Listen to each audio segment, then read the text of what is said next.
సన్మాన కార్యక్రమం ఉంటుంది. అలాగే తదుపరి మన ఈత పండితులు మనం గౌరవించుకోవడం మన ధర్మము. మనోడు కూడా ఇంత కార్యక్రమం జరుగుతుందంటే చాలా సంతోషకరమైన విషయము.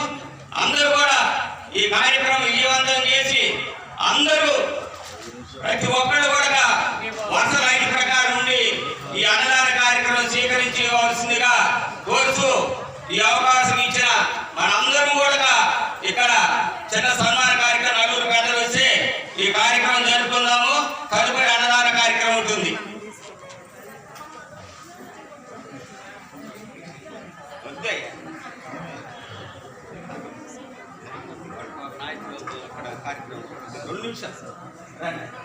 కూర్చోబాయ్ మన కుర్రోడు ఎట్లాండాయా వెళ్ళిపోతే అమ్మటే